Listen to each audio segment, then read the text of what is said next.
सच्चे साथी। एक बार की बात है, राधा नाम की एक लड़की अपने पिता के साथ रहती थी। उसकी माँ बचपन में ही गुजर गई थी। वह अपने घर का काम करती फिर कॉलेज जाती थी। कॉलेज जाते समय वह रोज रास्ते में एक जगह पक्षियों को दाना डालती थी। उसके घर में भी दो पक्षी थे, उनको भी वह रोज दाना डालती थी। एक दिन उसको पक्षियों को दाना डालते जमींदार के बेटे ने देख लिया। उसने अपने पिता से जाकर राधा से शादी करने की इच्छा जताई। जमींदार ने राधा के पिता से बात करके अपने बेटे की शादी राधा से करा दी। राधा अपने साथ घर के पिंजरे के दो पक्षी भी लेकर ससुराल आ गई। वह उन पक्षियों को रोज दाना डालती थी।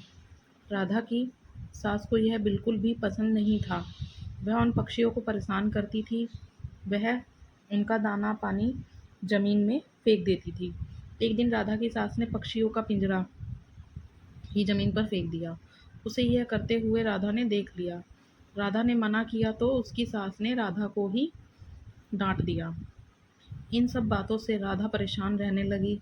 एक दिन राधा ने पति से परेशानी का कारण पूछा तो उसने सारी बात बता दी। उसके पति ने राधा को पक्षियों की भलाई के लिए उनको पार्क में छोड़ने की सलाह दी। अपने पति के कहने पर राधा ने उन दोनों पक्षियों को बाकी के पक्षियों के साथ पार्क में ही छोड़ दिया। वह उनको कभी-कभी दाना देने पार्क में जाती थी। अब सभी पार्क के पक्षी राधा के अच्छे मित्र बन गए थे। पक्षी अब राधा के घर पर भी आने लगे। राधा की सास को जब यह पता लगा तो वह गुस्सा हुई। वह राधा को उसके मायके छोड़ने के लिए उसको साथ लेकर गई। रास्ते में कुछ चोरों ने राधा की सास के गहने चुराने की कोशिश की। तभी राधा के पक्षियों ने आकर चोरों पर हमला किया, जिससे चोर भाग गए। इसके बाद राधा और उसकी सास घर ही लौट आए।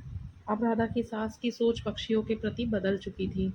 उसने राधा से कहा कि अब हम दोनों चिड़ियों को दाना देने चला करेंगे और पहले के दो पक्षियों को घर वापस लेकर आएंगे। यह बात सुनकर राधा बहुत खुश हुई।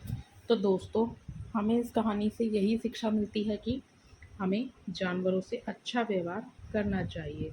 दोस्तों, अगर कहानी पसंद आई हो तो please like, share and subscribe करें और कमेंट करके बताएं आपको कहानी कैसी लगी। Thanks for watching.